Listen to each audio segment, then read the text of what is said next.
The Galactic Commune had ruled peacefully for over 3,000 years. Their crystal cities floated among the stars, connected by streams of pure energy that carried ships between worlds in perfect harmony. The Ilthani, with their pale blue skin and large gentle eyes, had never known war. Neither had their allies, the plant-like Verdani who communicated through chemical scents, or the crystalline resonance whose bodies chimed like bells when they moved. Admiral Calera stood on the bridge of her flagship, watching her homeworld burn. The sight made her stomach turn. Massive black shapes moved through her planet's atmosphere like hungry parasites, tearing apart the floating cities she had known since childhood. These were the Vrak, a species that consumed everything in their path and left nothing but empty, scarred worlds behind. How many evacuation ships made it out? She asked her communications officer, trying to keep her voice steady. Barely half, Admiral. The Vrak bio ships are too fast. They're hunting down our civilian transports like they're playing a game. Calera closed her large eyes for a moment. 3 months ago, the Vrak had appeared at the edge of commune space without warning. No diplomacy, no demands, just pure, mindless destruction. World after world had fallen in weeks. The commune's energy shields, which had protected them for millennia, meant nothing against creatures that seemed to absorb energy and grow stronger from it. The worst part was how the Vrak fought. They didn't use ships in any recognizable sense.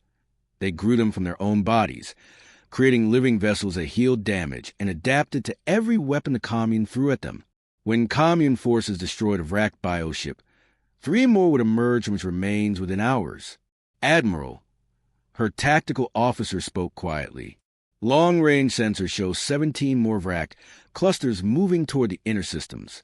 At their current speed, they'll reach the capital worlds in 6 days. 6 days. Calera felt a chill run through her body. The Commune Council had already tried everything. Evacuation fleets, defensive positions, even attempting to negotiate with the hive mind that controlled the Vrak. Nothing worked. The creature seemed driven by a hunger that couldn't be satisfied, a need to consume that went beyond simple survival. She turned to look at her crew, young Ilthani who had never seen violence until 3 months ago, now watching their civilization die with the helpless confusion of children witnessing their first thunderstorm. They still believed someone would save them. They still had faith that the universe was fundamentally good. Calera envied them that innocence, even as she prepared to shatter it. "Send out the emergency beacon," she ordered. "Full spectrum, maximum power. Broadcast to every system within 500 light years." Her communications officer hesitated. "Admiral, that will drain our power reserves completely. We'll be defenseless." "We're already defenseless," Calera replied. "At least this way, someone might learn from our mistakes." The beacon went out across the galaxy, a desperate cry for help that offered everything the commune had ever learned or built to any species willing to fight the Vrak. It was a galactic equivalent of a drowning person throwing their valuables into water, hoping someone might dive in to save them. For hours, nothing happened. Then the responses began trickling in. Most were expressions of sympathy from species too far away to help. Others were cold calculations from civilizations that had already decided the commune wasn't worth saving. A few were barely disguised attempts to claim commune technology after the Vrak finished their work. Calera read each message with growing despair. She had always believed that intelligence naturally led to cooperation, that any species advanced enough for space travel would understand the value of preserving life. The responses proved her wrong. The galaxy was full of creatures who would rather let others die than risk themselves. Then, just as she was about to shut down the beacon to conserve what little power remained, something different came through. The signal was crude, transmitted on primitive radio frequencies that most civilizations had abandoned centuries ago. It took their computers several minutes to decode the basic mathematical sequences. Message received. Analyzing tactical situation.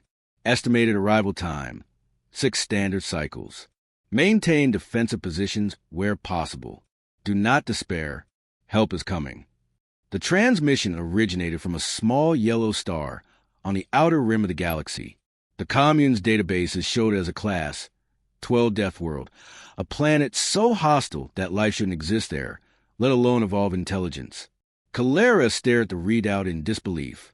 According to their sensors, this Earth was a nightmare world of violent weather, toxic atmosphere, crushing gravity, and surface temperatures that would kill most civilized species within minutes.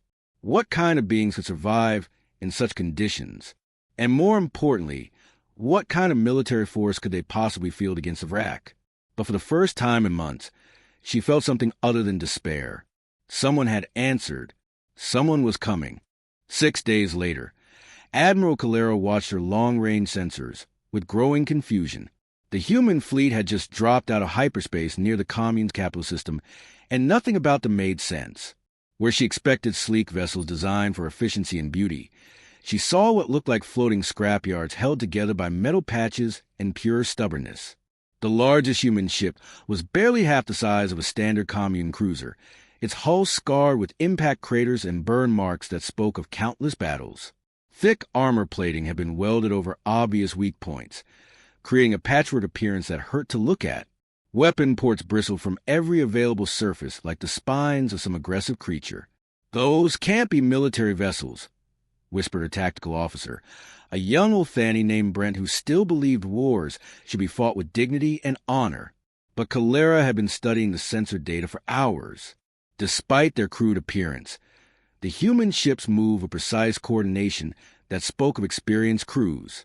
Their formation patterns were unlike anything in commune databases, aggressive, unpredictable, designed to maximize firepower while minimizing vulnerability. The lead human ship requested permission to dock with the commune flagship. Calera granted it, though her security chief looked nervous about allowing unknown aliens aboard their vessel. Within an hour, a small shuttle had attached itself to their docking bay with what sounded like mechanical violence. When the airlock opened, Calera got her first look at humanity. Admiral Jack Morrison stepped through the portal like he owned the ship. He was tall for his species, but built with compact muscle that suggested a lifetime of physical challenges. What struck Calera most were his eyes. They faced forward like a predator's, constantly scanning for threats even in the supposedly safe environment of a diplomatic meeting. Behind him came Captain Rebecca Stone and Colonel Paul Rogers, both carrying themselves with the same casual alertness that made Calera's peaceful crew deeply uncomfortable. The humans wore simple gray uniforms marked with insignia that meant nothing to the commune, but their equipment told a different story. Every piece of gear looked functional, battle-tested, designed for survival rather than appearance. "You call for help," Morrison said without preamble, his voice carrying an odd accent that made common galactic speech sound almost musical. "We're here." Chancellor Davis, the commune's diplomatic leader, stepped forward with the formal greeting protocols their species had refined over centuries. The humans listened politely but seemed more interested in the tactical displays, showing Vrak positions than in cultural exchanges. "We are deeply grateful for your response," Davis began, his translator converting his chemical scent language into audible words. "However, we must be honest about our situation. The Vrak have proven immune to our most advanced weapons. They absorb energy, adapt to our tactics, and reproduce faster than we can destroy them." Morrison studied the holographic displays with the focus of someone who had seen similar patterns before. "Show me their attack formations." For the next hour, commune officers presented everything they knew about Vrak tactics. The creatures used living ships that could merge together into larger forms when needed, split apart to avoid concentrated fire, and regenerate damage using some form of biological process that defied commune understanding. The humans asked questions that made the peaceful aliens uncomfortable. Morrison wanted to know about Vrak reproduction cycles. Stone asked about their metabolic requirements, and Rogers kept requesting detailed scans of Vrak corpses that the commune had considered too disturbing to study properly. "You've been fighting them like they're ships," Morrison finally said. "But they're not machines, they're animals. And every animal has weaknesses."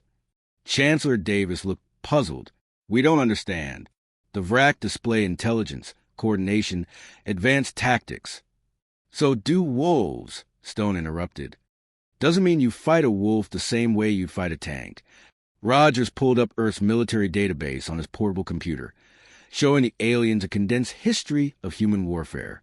The peaceful species watched in stunned silence as thousands of years of conflict scrolled past. Species fighting species, nation against nation, humans developing increasingly sophisticated ways to kill other humans. "This is horrifying," whispered Dr. Kelly, the commune's chief medical officer. "Your people have been at war for your entire recorded history." "Not war," Morrison corrected. "Evolution. Every conflict taught us something new about survival. Every enemy forced us to adapt or die." The human admiral called up tactical simulations showing how Earth forces would engage Vrak bioships. Instead of trying to overpower the creature's regenerative abilities, the humans planned to exploit them. Where the commune saw unstoppable adaptation, Morrison saw predictable biological responses that could be manipulated. As the meeting continued, Calera realized something that chilled her to the bone. The humans weren't just confident they could fight the Vrak. They were eager for the challenge. These beings had evolved in constant conflict, shaped by a world that tried to kill them every day. To them, the Vrak weren't an unstoppable force of nature. They were just another enemy to be understood, outmaneuvered, and ultimately destroyed. The first battle was a nightmare that haunted Admiral Calera for weeks afterward. She watched from the safety of the command station as human ships engaged a Vrak swarm near the outer colonies, expecting to see the tactical brilliance Morrison had promised. Instead, she witnessed what looked like organized suicide.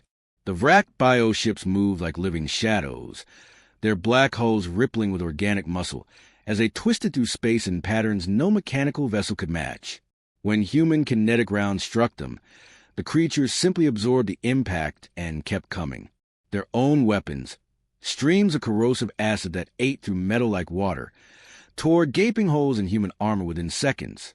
Within 20 minutes, half the human fleet was crippled or destroyed. The survivors limped back to commune space, their ships trailing atmosphere and debris. Calera felt her heart sink as she realized her people's saviors were just as helpless as everyone else. But Admiral Morrison's reaction shocked her. Instead of despair or anger, he seemed almost excited as he reviewed the battle recordings. "Perfect," he muttered, studying footage of Vrak bioships regenerating damage in real time. "Now we know how they work." Colonel Paul Rogers had already begun setting up what he called a field laboratory in one of the commune's research stations. The peaceful aliens watched in fascination and horror as human soldiers dissected every piece of Vrak tissue they could recover from the battle. Rogers worked with the focused intensity of someone who had done this many times before. "Every biological system has limits," he explained to Dr. Kelly, the commune's medical officer, who had volunteered to assist despite her revulsion at the process. "They regenerate fast, but regeneration requires energy. They adapt to our weapons, but adaptation takes time. Find the right pressure points, and any organism will break."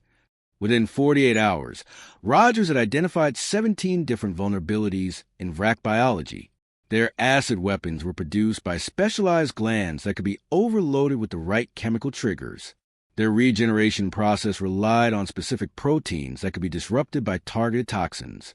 Most importantly, their hive mind communication system used bioelectrical signals that could be jammed or manipulated.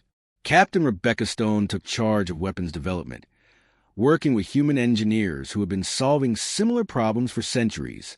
Where the commune had tried to build bigger energy weapons, Stone focused on smaller, more precise tools. Kinetic rounds loaded with engineered viruses that attacked Vrak nervous systems. Sonic weapons tuned to frequencies that disrupted their cellular structure. Chemical agents designed to make their own regeneration process work against them. The breakthrough came when Lieutenant Patricia Wade suggested using the Vrak's adaptation ability as a trap. "They learn from damage," she explained during a strategy meeting. "So we teach them the wrong lessons." The second engagement took place near a commune agricultural world that the Vrak had been slowly consuming for weeks. This time, human ships used different tactics entirely. Instead of trying to overpower the bioships, they engaged in hit-and-run attacks using weapons that seemed ineffective but carried hidden payloads. Each human strike infected the Vrak with carefully designed biological agents that lay dormant for hours before activating. The creatures adapted to the initial damage as expected, but their adaptation process actually made them more vulnerable to the secondary effects. Within 6 hours, Entire Vrak clusters were turning on each other as the human toxins drove their hive mind into chaotic feedback loops. But the humans didn't stop there. Captain Diana Lewis led the first successful boarding operation against a crippled Vrak bioship, using modified environment suits that protected her team from the creature's internal defenses. Instead of trying to destroy the ship from within, they planted devices that would broadcast false signals into Vrak communication network. The psychological warfare that followed was unlike anything the commune had imagined possible. Human specialists began feeding carefully crafted misinformation directly into the Vrak hive mind, convincing entire swarms that their own allies were enemies or that safe areas were actually trap zones. The creature's greatest strength, their perfect unity of thought, became a weakness that humans exploited with surgical precision. Within 2 weeks, the tide of war had completely reversed. Vrak swarms that had seemed unstoppable began making tactical errors, attacking empty space while ignoring real threats, or suddenly retreating from battles they were winning. The hive mind that had coordinated millions of creatures across dozens of star systems was fracturing under the weight of human manipulation. Admiral Calero watched the transformation with a mixture of gratitude and growing unease. The humans had saved her people, but their methods revealed a kind of ruthless intelligence that made her peaceful species deeply uncomfortable. They didn't just fight to win. They fought to completely understand and dominate their enemies. "How did you learn to do this?" she asked Morrison after reviewing reports of another successful human operation. Morrison's smile was tired but satisfied. "Same way we learned everything else. By surviving things that tried to kill us." The commune was learning that salvation sometimes came from the very qualities that made a species dangerous. The Vrak queen mind had existed for over 2,000 years, guiding her children through the consumption of entire civilizations. She had never experienced doubt, never known hesitation, never felt the cold touch of something her species had forgotten existed, fear. But now, floating in the bio-cathedral of the heart of her massive flagship, she watched her swarms retreat for the first time in centuries. The neural feedback from her dying children filled her consciousness with alien sensations she couldn't understand. Pain was one thing. Every species knew pain. But this was different. This was terror. The small fleet from the death world called Earth had done something impossible. They had made the Vrak afraid. Captain David Thompson stood on the bridge of his modified cruiser, studying the tactical display with the satisfaction of someone who had just solved a particularly challenging puzzle. Around him, his crew worked with the efficient calm that came from months of perfecting new forms of warfare that would have horrified their ancestors. "Ghost ship protocol is ready for deployment," reported Lieutenant Jennifer Hayes, her fingers dancing over controls that had been jury-rigged to manage systems no human had ever imagined needing. "We got 12 volunteer crews standing by." The ghost ship tactic had emerged from humanity's oldest strategic principle. If you can't win through strength, win through deception. Human vessels would engage Vrak bioships in seemingly hopeless battles, taking massive damage while appearing to fight desperately for survival. Then, at the moment of apparent defeat, they would go silent and drift among the Vrak formation like lifeless debris. The Vrak, conditioned by thousands of successful hunts, would ignore what appeared to be dead prey and move on to easier targets. Only then would the dead human ships reactivate, positioning themselves within the bioship formations before detonating their reactor cores in coordinated bursts that maximized psychological damage to the hive mind. Major Lisa Brooks had volunteered to lead the latest ghost ship operation, knowing it was essentially a suicide mission with a small chance of survival if everything went perfectly. Her crew of 30 had all volunteered as well, each one understanding that their deaths would save thousands of commune civilians. "Remember," Brooks told her crew over the intercom as they approached a massive Vrak swarm near the industrial world of New Geneva, "we're not just trying to kill them. We're trying to teach them that death comes from places they think are safe." The battle began exactly as planned. Brooks' ship and 2 others engaged the Vrak formation in what appeared to be a desperate last stand. The bioships responded with overwhelming force, their acid weapons cutting through human armor while their regeneration abilities shrugged off return fire. One by one, the human ships went silent, their power signatures dropping to zero as they tumbled helplessly among the Vrak vessels. The alien creatures, satisfied with their apparent victory, began to move toward their next target, a commune refugee convoy carrying over 50,000 civilians. That's when the ghost ship struck. 3 nuclear detonations erupted simultaneously within the heart of the Vrak formation, each one precisely positioned to cause maximum disruption to the bioship's nervous systems. But more importantly, the coordinated attack sent a psychic shockwave through the hive mind that was far more devastating than the physical damage. The queen mind reeled under the assault, her consciousness flooded with the death screams of hundreds of her children and something far worse, the realization that the prey had deliberately sacrificed themselves to hurt her. The concept was so alien to Vrak thinking that it caused feedback loops throughout the entire swarm network. Across dozens of star systems, Vrak bioships suddenly began behaving erratically. Some stopped attacking entirely, paralyzed by the Queen Mind's confusion. Others turned on their own formations, their targeting systems confused by conflicting signals from their damaged command network. Sergeant Tom Walsh had been studying Vrak regeneration patterns for weeks, looking for the key weakness that would turn their greatest strength into a fatal flaw. He found it in the most obvious place. Their healing process required them to be vulnerable. They have to drop their defenses to regenerate, he explained to Colonel Rogers during a briefing that would reshape the entire war. For about 90 seconds during each healing cycle, their bio-armor becomes permeable. If we can time our attacks perfectly, the result was devastation on a scale that shocked even the humans. Strike teams began targeting wounded Vrak bioships specifically, waiting for a precise moment when their defenses dropped before delivering killing blows with weapons designed to spread through their entire nervous system.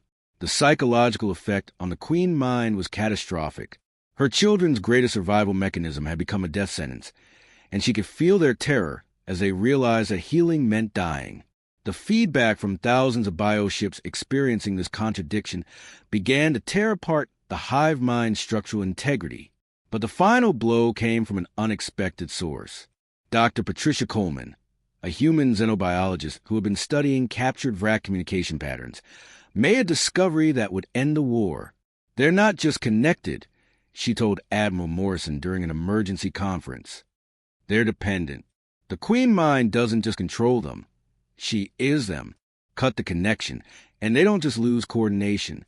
They lose the ability to exist as individuals. Within hours, human forces had deployed communication jammers specifically tuned to disrupt Vrak bioelectrical signals.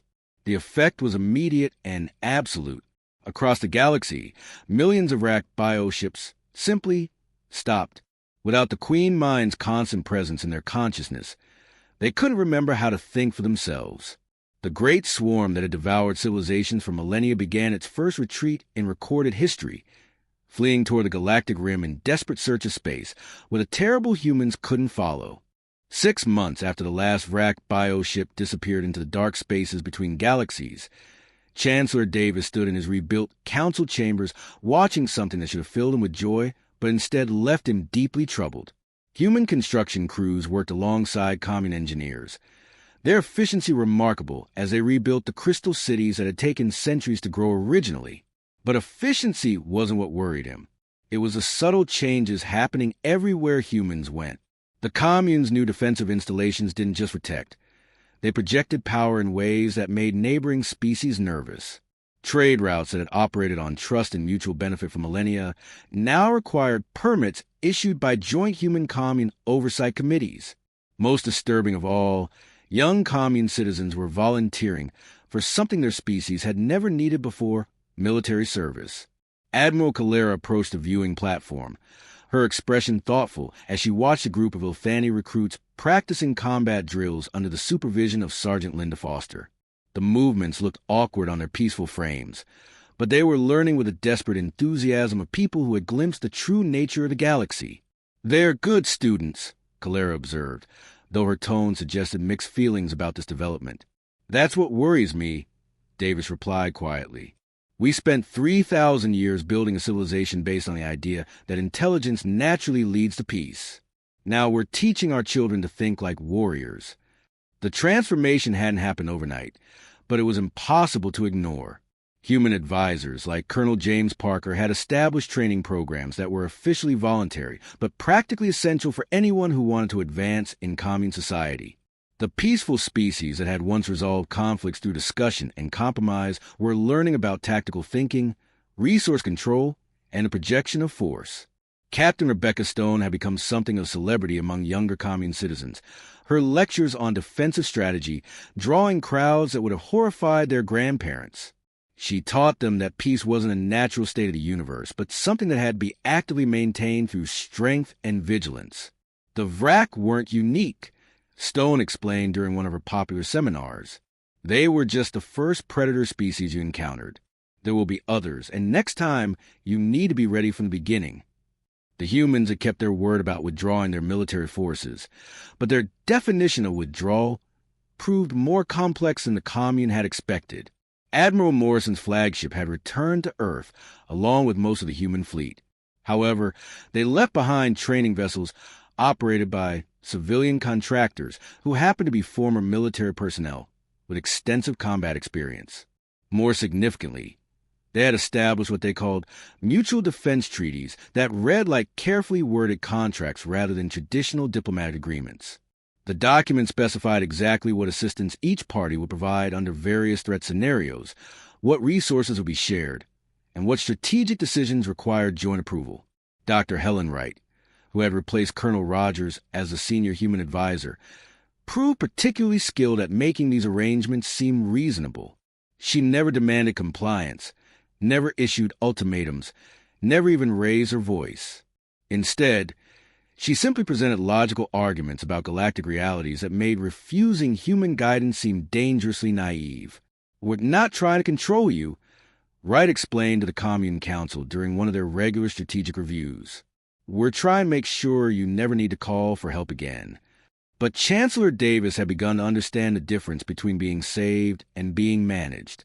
The humans had rescued the commune from extinction, but they had also demonstrated something that changed the fundamental balance of galactic power. They had shown that predator species could be defeated, but only by other predators who were better at the game. Young commune citizens didn't see this as a problem. To them, humans represented strength, competence, and the ability to shape events rather than simply endure them. When human advisors suggested improvements to commune technology, industrial processes, or social organization, the younger generation embraced these changes eagerly. The older generation found themselves increasingly irrelevant in a society that now valued different qualities than wisdom and patience. Admiral Morrison returned for the 6-month anniversary celebration, officially to receive the commune's highest honor for his service during the war. Privately, he met with Chancellor Davis to discuss what both of them understood was the real purpose of his visit, ensuring the new arrangements remain stable. "Your people are adapting well," Morrison observed as they watched joint training exercises from the council chamber's observation deck. "Better than I expected, actually." Davis studied the human admiral's expression, searching for clues about his true intentions. "And what happens when we've adapted completely? When we're no longer the peaceful species you saved, but something else entirely?" Morrison's smile was neither threatening nor reassuring, simply pragmatic. "Then you'll be ready to help save the next species that calls for help. And the galaxy will be a safer place for civilizations that prefer building to fighting." As the human admiral prepared to return to Earth, Davis realized they had gained something invaluable and lost something irreplaceable. The commune would never again be helpless against predator species, but they would also never again be truly innocent. They had learned to survive in a hostile galaxy, but survival came with a price that would reshape everything they had once believed about themselves and their place among the stars.